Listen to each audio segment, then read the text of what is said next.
Hi guys, in today's video I'm gonna show you how you can easily defocus your background. A little spoiler, we're not gonna use a magic mask.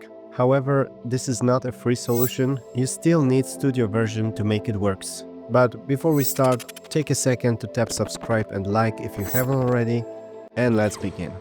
Okay, so we are in color page. This is my simple grade. Let me move it to the left.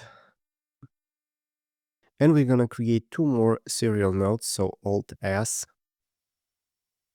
Okay, like that. Now you need to disconnect the last node by double clicking this blue line. Move the previous serial node a little bit lower and connect back the second serial node. Like so. Now open Effects and search for Depth Map and apply it to our node. Let me enable highlight mode. So tap Shift H or click this button. And this is what depth map is showing us.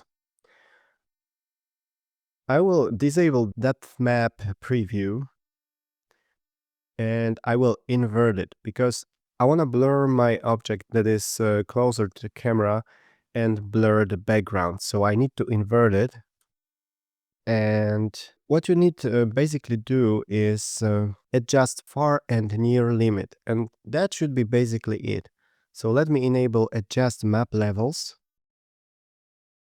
and correct near limits. Okay, so it nicely covers our object that we don't want to blur out. Like that. Okay. If I enable depth map preview, I can see that the objects that are closer are nicely selected.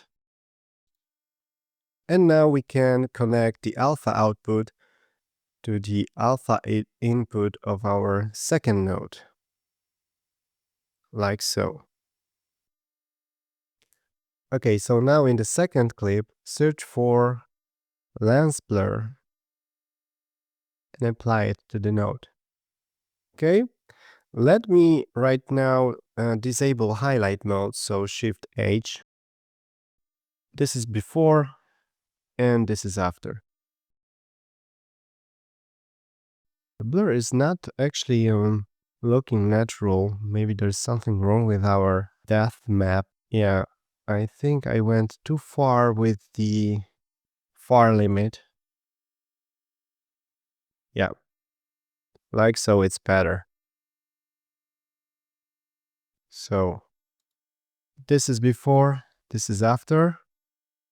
As you see, only the objects that are farther are blurred out, and everything that is closer to us should not be impacted.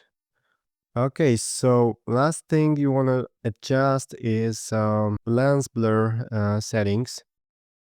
For instance, here you can see it created some kind of halation, a very strong halation. So to try to get rid of it, you can increase apodization parameter, probably to maximum. Yeah, before and after. And you can play with anamorphism control also. Let's decrease it like so. Okay.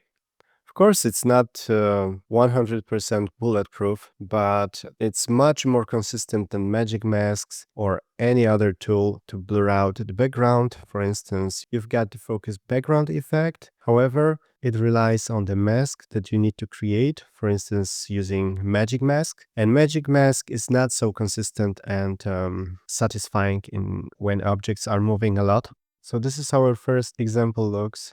You need to know that this solution is really heavy when you render the project, but as you see, it was quick and we basically added two nodes, two effects, and it's ready.